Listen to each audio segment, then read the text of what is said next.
Grew up about an hour south of here in Trenton, Michigan.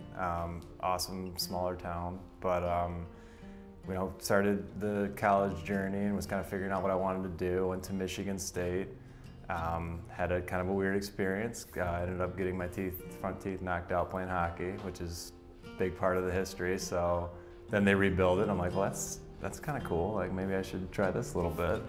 And ended up in Michigan, going to dental school, and did my residency in Minnesota. It's a totally different environment, I think, in orthodontics. It's super upbeat. It was something that I just fell in love with. I did kind of have an aha moment in dental school. There was a time I was taking this girl's braces off, and she's like, she's got her cell phone in one hand, and she's got a mirror in the other, and she's taking selfies, and I mean, she's smiling so hard. I can't even get back there to take the braces off. You know what I mean? I'm like, why would I not want to do this every day? Even when I was in Minnesota, people knew of this practice, and it was kind of humbling in a way that they even returned the phone call. And I think a lot of it was just right timing, and also a really good feeling when you go and meet people. I mean, they became my #1 where I wanted to be right off the bat.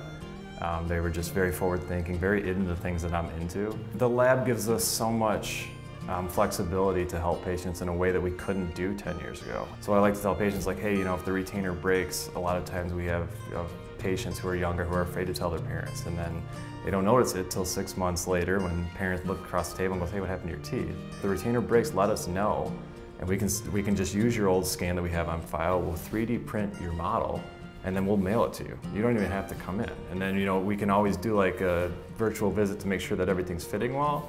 But the key is we want to make sure that you retain that smile that we had from the beginning. Every day we're emailing each other on this case or that case. So when I sit down, it's like the patient looks at me, and there's been a couple times where I start working, I'm like, oh my gosh, I feel like I've already met you and we've already looked at your case, but I should have probably introduced myself first. Sorry about that, you know what I mean? But that's the kind of commitment that we have here as the docs. As the young guy, made me kind of like, okay, I got to step up and I need to make sure that I'm in on all this communication, and it's helped me get better as a doctor too.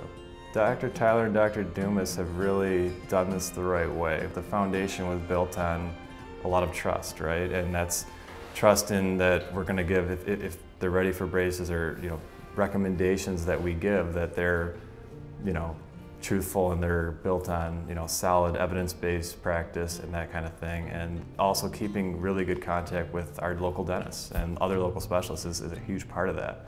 It's a great thing to be a part of. They give us so much, and we really want them to know that, and that's a huge part of TDR.